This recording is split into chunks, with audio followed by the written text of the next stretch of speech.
Loki, the infamous trickster of Norse mythology, was not just a god of chaos, he was also a father. But his children were no ordinary beings. They were creatures of prophecy, feared by the gods of Asgard.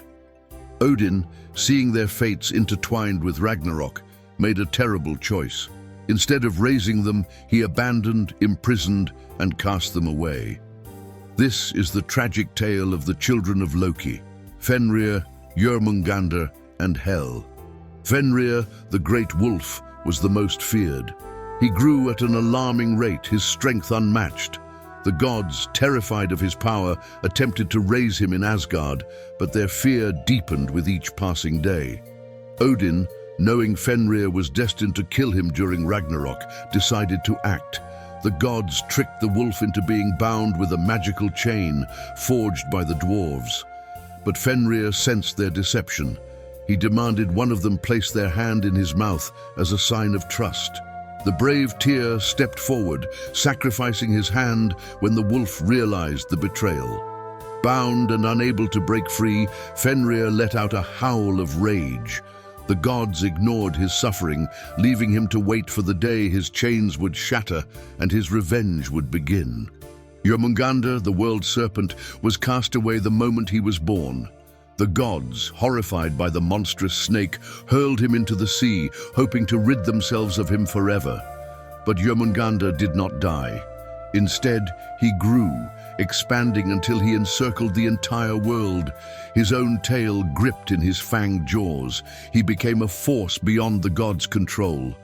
Odin had thought to rid himself of a threat, but instead he had ensured Jörmungandr's survival.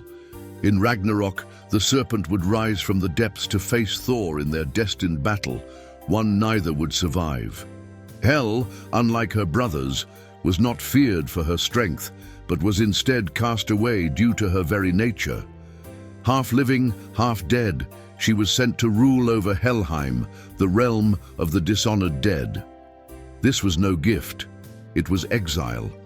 She was given dominion over those who had not died in battle, the forgotten souls. Isolated and shunned, she was neither fully divine nor fully monstrous. When Ragnarok came, she would march with her army of the dead, not out of hatred, but because she had been given no place among the living. The gods had feared Loki's children, but in their fear, they created their own worst enemies. By chaining Fenrir, they ensured his fury. By casting Jörmungandr away, they allowed him to grow into something unstoppable. By exiling Hel, they gave her a kingdom of the Forsaken. The gods' actions ensured that Ragnarok would come, not because Loki's children were monsters, but because they were treated as such.